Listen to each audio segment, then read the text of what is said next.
จะให้ดูน้องหมานะคะนี่ค่ะเขาเป็นแผลจุดเนี่ยคล้ายขนเขาร่วงอะค่ะนี่นะคะสูตรป้องกันเชื้อราค่ะเชื้อรากับหมานะคะจะเป็นขี้เลื้อนหรือเปล่าก็ไม่รู้เนี่ย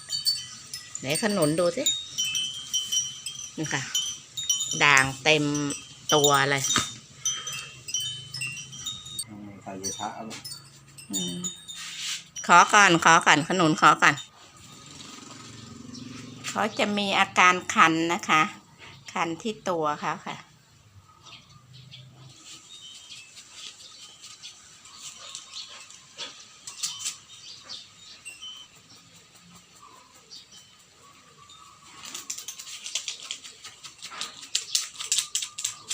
เขาจะคันตามตัวเขานะคะนี้อาบน้ำแล้วนะคะเนี่ยเขาจะมีจุดด่างๆตามตัวเขาเลยนี่ค่ะให้เพื่อนดูเนี่ยจะเป็นขี้เลื้อนก็ไม่ใช่นะคะเขาจะเป็นพวกเชื้อราหรือเปล่าก็ไม่รู้นะคะแต่เราจะมาเอาน้ำยานะคะเดี๋ยวเขาคงคันอ่ะเขานิ่งเลยแล้วเดี๋ยวเราจะมาทำน้ำป้องกันเชื้อราค่ะพวกแผลเปลือกมังคุดนะคะที่เพื่อนอย่าทิ้งนะคะใช้รักษาแผลได้อย่างดีเลยค่ะพวกเชื้อราเดี๋ยวเราจะมาทำนะคะขยำใส่น้ำทาให้น้องหมาเรานะคะที่เป็นพวกขี้เลื้อนนะคะพวกแผลนะคะเชื้อราเกี่ยวกับพวกเล็บก็ได้นะคะเล็บที่เป็นเชื้อราเนี่ยอันนี้แต่ก่อนเขาเป็นนะคะอันนี้ก็เอาน้ำเปลือกมังคุดอะค่ะแช่นะคะอันนี้จะขาวแล้วนะคะแต่ก่อนตรงแถวเนี้ยเขาจะดำแต่ตรงนี้เขายังไม่หายดีเท่าไหร่น้ำนะคะ1 ขันค่ะแค่นี้ก็พอครึ่งขันนะคะเปลือกมังคุดค่ะที่เราเหลือนะคะขยำเลยค่ะให้เพื่อนขยำเลยใส่น้ำเลยนะคะ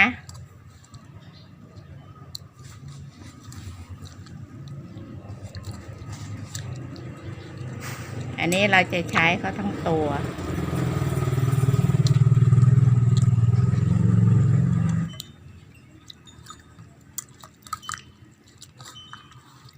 เขาจะมีรสฝาดนะคะ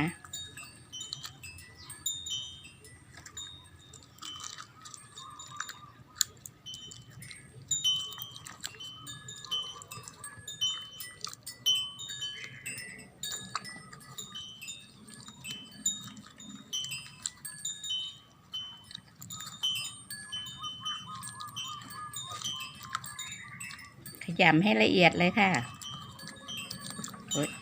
เอาความนะคะขยำ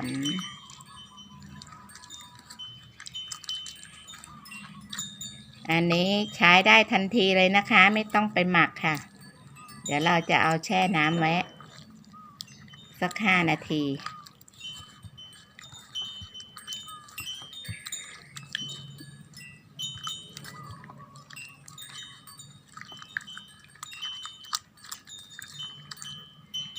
เอาสัก3-4 ลูกก็พอนะคะ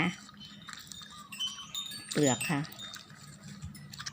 ขยำน้ำเขาจะออกมาสีนี้นะคะเดี๋ยวเราจะแช่ไว้สัก5 นาทีค่ะพอเราขยำเสร็จแล้วนะคะจะได้น้ำอย่างนี้เลยนะคะหักแล้วนะคะ5 นาทีค่ะน้ำเขาจะออกสีนี้นะคะเราจะเอาน้ำเขานะคะมาทาเลยค่ะ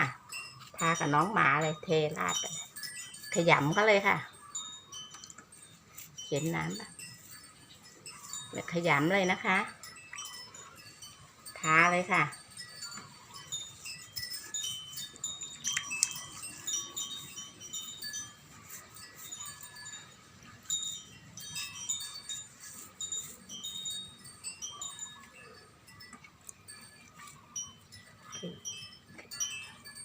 อยากมาลุกขึ้นดีๆสิเรา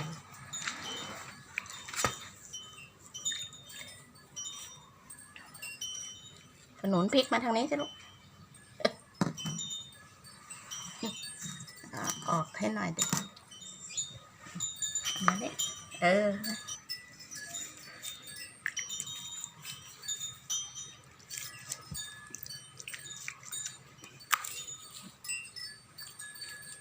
ขยำไปเลยนะคะ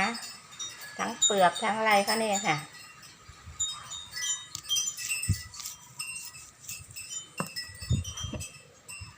ดูสิคะ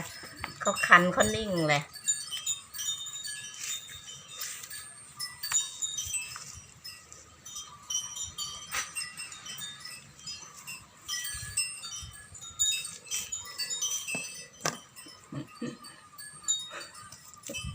ขนุนลุกก่อน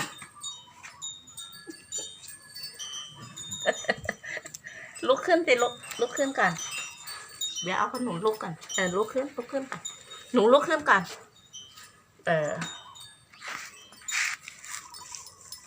นี่ค่ะเอาทาเลยนะคะ ทาให้เขาทั่วเลยค่ะ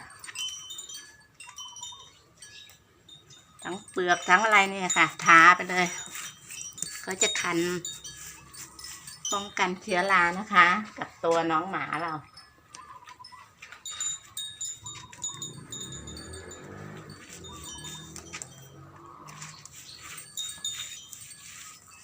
ตัวเขาคันก็เลยนิ่งเลยค่ะเนี่ยค่ะถ้าไม่พอเราก็ขยำอีกนะคะ เปลือกมังคุดเราเหลืออยู่ค่ะทำให้เพื่อนดูในหางหนู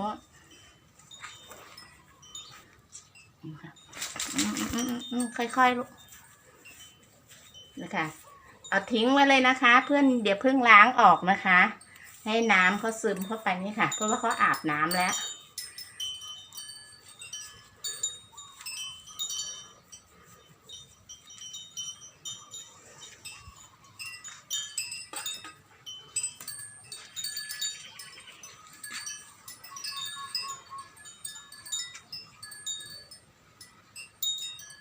นี่นะคะทาเสร็จแล้วนะคะสัก2-3 ชั่วโมงเพื่อนถึงค่อยล้างออกหรือ